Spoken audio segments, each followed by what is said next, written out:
Bismillahirrahmanirrahim. Assalamualaikum warahmatullahi wabarakatuh. Sahabat yang budiman, kali ini kita membahas mengenal Rasulullah Sallallahu Alaihi Wasallam. Pertanyaan yang kedua yang setiap kita akan ditanya di alam kubur adalah, siapa nabimu?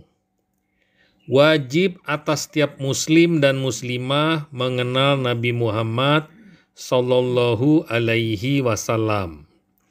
Beliau adalah Muhammad ibnu Abdillah ibnu Abdul Muttalib, termasuk keturunan Nabi Ismail ibnu Ibrahim alaihissalam. Beliau lahir di Mekah dan diutus jadi nabi yang terakhir ketika berumur 40 tahun. Kemudian menyampaikan risalah Allah Subhanahu wa Ta'ala selama 23 tahun. Meninggal di kota Madinah setelah Allah Subhanahu wa Ta'ala menyempurnakan agama ini bagi beliau dan juga bagi umatnya. Mengenal Nabi Muhammad Sallallahu Alaihi Wasallam tidaklah cukup hanya mengenal nama dan nasab beliau, atau menghafal keluarga dan sahabat beliau. Mengenal Nabi Muhammad Sallallahu Alaihi Wasallam adalah mengenal tugas beliau sebagai utusan Allah Subhanahu wa Ta'ala kepada kita dan mengetahui apa kewajiban kita terhadap beliau. Allah Subhanahu wa Ta'ala telah mengutus beliau Sallallahu Alaihi Wasallam kepada kita dengan membawa 4 perkara. Pertama, membawa perintah dari Allah Subhanahu wa Ta'ala supaya kita jalankan. Kedua, membawa larangan dari Allah Subhanahu wa Ta'ala supaya kita jauhi. 3, membawa berita dari Allah Subhanahu wa Ta'ala supaya kita benarkan. 4, membawa tata cara ibadah dari Allah Subhanahu wa Ta'ala supaya kita beribadah kepada Allah dengan cara tersebut. Kalau kita mentaati beliau dalam 4 perkara ini, berarti pada hakikatnya kita telah mentaati Allah, karena perintah, larangan, berita dan cara ibadah adalah dari Allah Subhanahu wa Ta'ala. Sedangkan tugas beliau Sallallahu Alaihi Wasallam hanya sekedar menyampaikan kepada kita. Allah Subhanahu wa Ta'ala berfirman, barang siapa yang mentaati Rasul, maka sungguh dia telah mentaati Allah. Quran Surah An-Nisa ayat 80. Mengenal beliau sebagai Rasul. Di antara tugasnya beliau adalah membawa perintah dari Allah Subhanahu wa Ta'ala. Rasulullah Sallallahu Alaihi Wasallam sebagai seorang utusan membawa perintah-perintah dari Allah. Beliau sampaikan perintah-perintah tersebut supaya kita jalankan sesuai dengan kemampuan kita. Beliau Sallallahu Alaihi Wasallam bersabda, dan apa saja yang aku perintahkan kepada kalian, maka hendaklah kalian kerjakan sesuai dengan kemampuan kalian.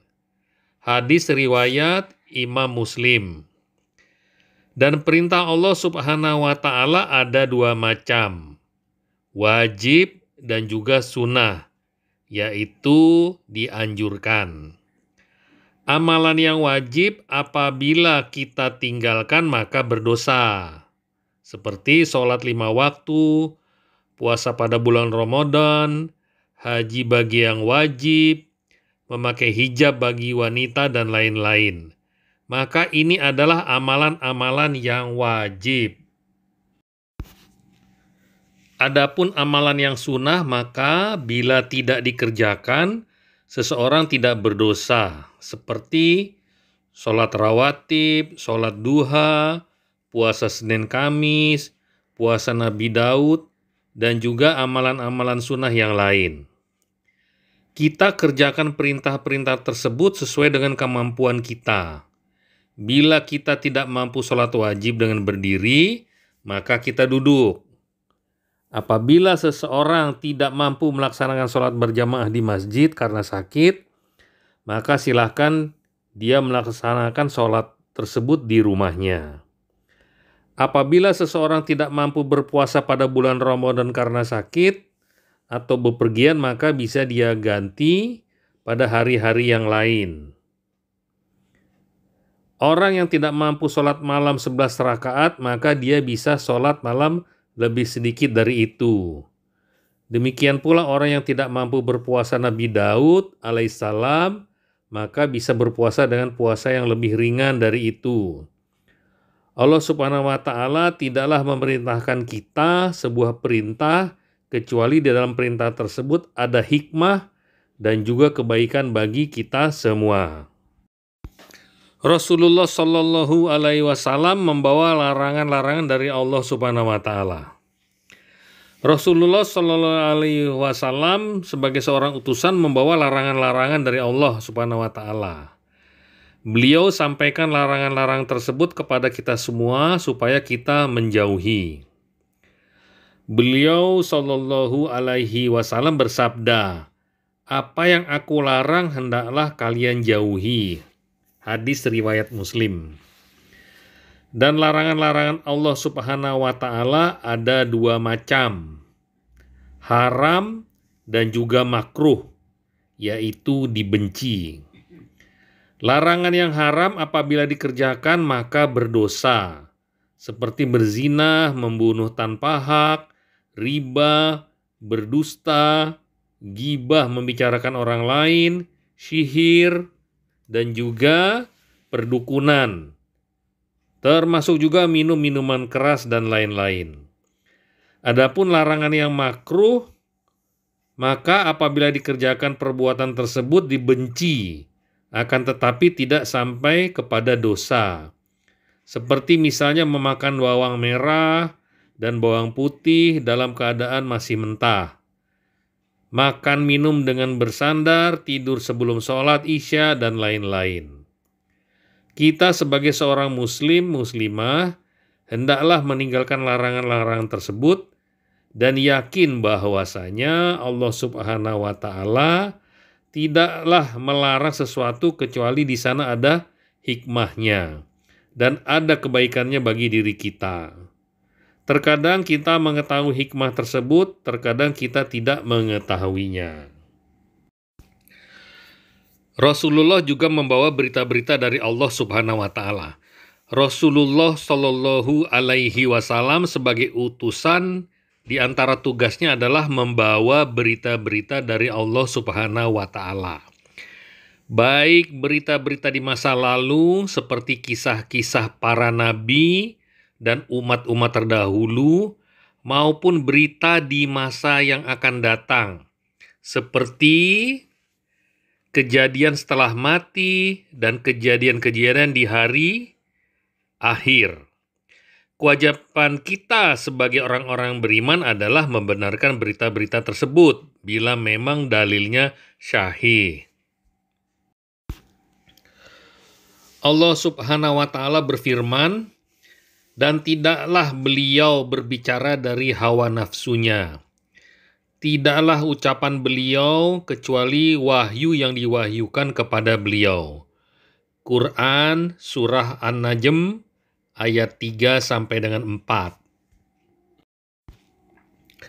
Kalau kita benarkan beliau Shallallahu Alaihi Wasallam, maka sebenarnya kita telah membenarkan Allah. Dan kalau kita dustakan beliau, maka sebenarnya kita telah mendustakan Allah Subhanahu wa Ta'ala. Akal yang sehat tidak akan bertentangan dengan dalil yang sahih.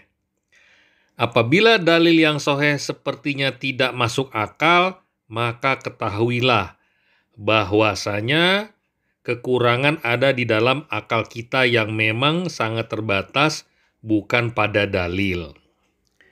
Rasulullah Shallallahu Alaihi Wasallam dikenal oleh kaumnya sebagai orang yang jujur, semenjak beliau sebelum diutus menjadi nabi.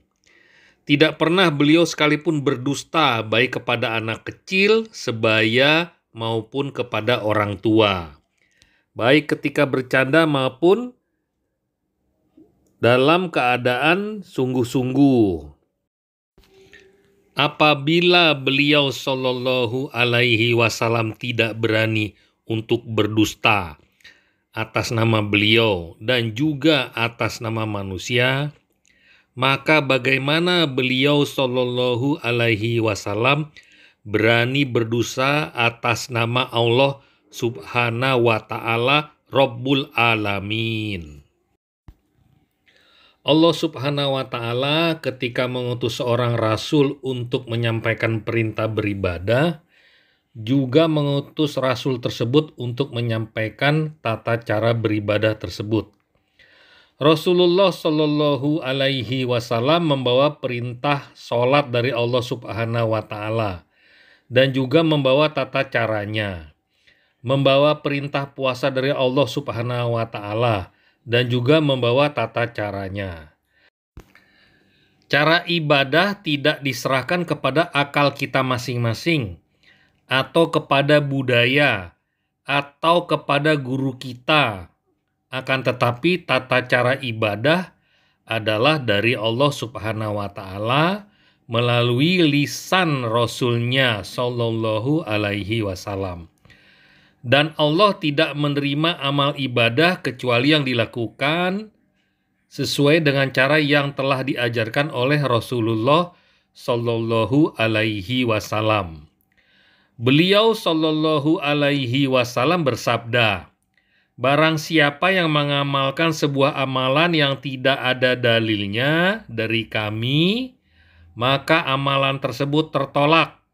Hadis Sahih Imam Muslim. Barang siapa yang mengaku sebagai pengikut Nabi Muhammad Shallallahu Alaihi Wasallam, maka hendaklah dia mencukupkan diri dengan ibadah yang sudah beliau ajarkan.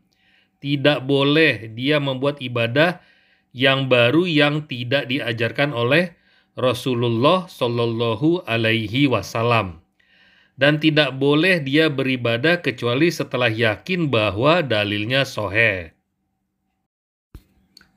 Alhamdulillah, semua ibadah yang mendekatkan diri kita kepada surga telah Rasulullah Shallallahu Alaihi Wasallam ajarkan. Beliau pernah mengatakan, "Tidaklah tersisa sesuatu pun yang mendekatkan diri kepada surga dan menjauhkan dari neraka kecuali sudah diterangkan kepada kalian." Hadis Sahih riwayat Tabrani. Lebih baik seorang beribadah sedikit tapi berdasarkan dalil yang sahih daripada yang banyak akan tapi tidak berdasarkan dalil yang sahih. Mengenal inti dakwah Rasulullah Shallallahu Alaihi Wasallam.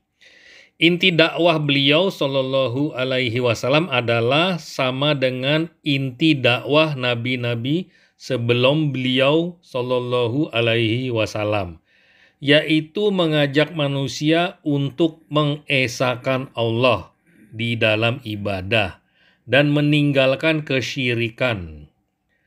Allah Subhanahu wa Ta'ala berfirman, "Dan tidaklah kami mengutus sebelummu seorang rasul kecuali kami wahyukan kepadanya bahwa tidak ada sesembahan yang berhak disembah kecuali Aku, maka hendaklah kalian menyembahku." Quran Surat Al-Anbiya ayat 25. Allah Subhanahu wa Ta'ala berfirman, "Sungguh kami telah mengutus Nuh kepada kaumnya, maka dia berkata, 'Wahai kaumku, sembahlah Allah. Kalian tidak memiliki sesembahan selain Dia.'" Quran Surat Al-A'raf ayat 59. Ucapan yang semakna juga diucapkan oleh nabi-nabi setelah beliau. Lihat Surat Al-A'raf ayat 65, 73, dan 85. Demikian pula Nabi Shallallahu Alaihi Wasallam selama 10 tahun pertama beliau berdakwah kepada tauhid, dan mengingatkan manusia dari kesyirikan. Kemudian turunlah kewajiban sholat 5 waktu pada tahun ke-10 kenabian, dan tidak disyariatkan kebanyakan syariat kecuali di kota Madinah. Ketika manusia sudah memiliki akidah yang kuat, tauhid yang benar, seperti puasa Ramadan, zakat, haji, azan, dan lain-lain, yang demikian karena amal ibadah tidak diterima oleh Allah kecuali bila dalam diri seseorang ada tauhid. Oleh karena itu, wasiat Rasulullah Shallallahu Alaihi Wasallam kepada Mu'az bin Jabal ketika mengutusnya ke Yaman untuk berdakwah adalah hendaknya engkau mengajak kepada syahadat la ilaha illallah dan syahadat Muhammad Rasulullah. Hadis riwayat Bukhari dan Muslim.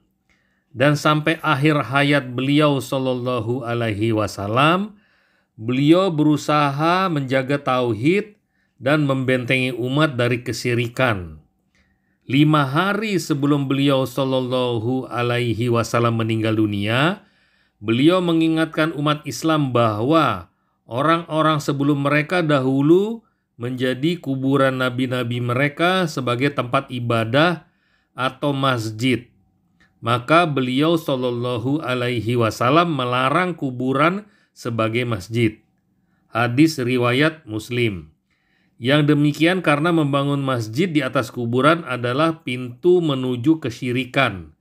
Semua itu menunjukkan bahwasanya inti dakwah Rasulullah Shallallahu Alaihi Wasallam adalah tauhid. Mengenal beliau sebagai Rasul terakhir. Rasulullah Shallallahu Alaihi Wasallam meninggal pada tahun ke-11 Hijriah. Setelah menyempurnakan tugas menyampaikan risalah dari Allah Subhanahu wa Ta'ala. Beliau Shallallahu Alaihi Wasallam meninggal dunia sebagaimana manusia yang lain yang juga meninggal dunia. Allah Subhanahu wa Ta'ala berfirman, setiap jiwa akan merasakan kematian. Quran Surat Ali Imran ayat 185. Dan Allah Subhanahu wa Ta'ala juga berfirman, sesungguhnya engkau akan meninggal dunia, dan mereka akan meninggal dunia. Quran Surat Az-Zumar ayat 30. Beliau Shallallahu Alaihi Wasallam adalah Rasul terakhir. Tidak ada Rasul sepeninggal beliau. Allah Subhanahu wa Ta'ala berfirman, bukanlah Muhammad bapak dari seorang laki-laki di antara kalian, akan tetapi Rasulullah dan penutup para nabi. Quran Surat Al-Ahzab ayat 40. Dalil-dalil dari hadis Nabi Shallallahu Alaihi Wasallam bahwasanya beliau adalah nabi terakhir, mencapai derajat mutawatir, dan sebagian ulama mengatakan kalau seseorang tidak mengetahui bahwa Muhammad Shallallahu Alaihi Wasallam adalah nabi terakhir, maka dia bukan muslim. Karena ini termasuk perkara yang diketahui secara darurat di dalam agama Islam. Di antara hadis yang menunjukkan bahwasanya beliau Shallallahu Alaihi Wasallam adalah nabi yang terakhir adalah sabda beliau, sesungguhnya akan ada di antara umatku 30 orang pendusta. Semuanya mengaku menjadi nabi, dan aku adalah penutup para nabi. Tidak ada nabi setelahku. Hadis riwayat Abu Daud. Dan di dalam sebuah hadis yang muttafaqun alaih, beliau Shallallahu Alaihi Wasallam bersabda, dan aku adalah Al-Aqib yang terakhir, yang tidak ada setelahnya nabi.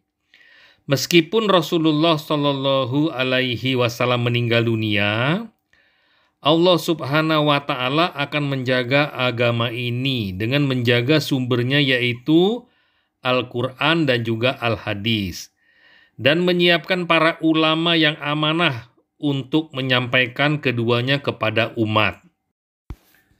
Allah Subhanahu wa Ta'ala berfirman, Sesungguhnya kami telah menurunkan Al-Quran dan sesungguhnya kami menjaganya. Quran Surat Al-Hijr ayat 9. Rasulullah Shallallahu Alaihi Wasallam bersabda, dan sesungguhnya para ulama adalah pewaris para nabi. Dan sesungguhnya para nabi tidak mewariskan dinar dan dirham, akan tetapi mewariskan ilmu. Hadis riwayat Abu Daud, At-Tirmizi, dan Ibnu Majah. Sampai di sini dulu para sahabat. Sampai ketemu di video selanjutnya. Terima kasih.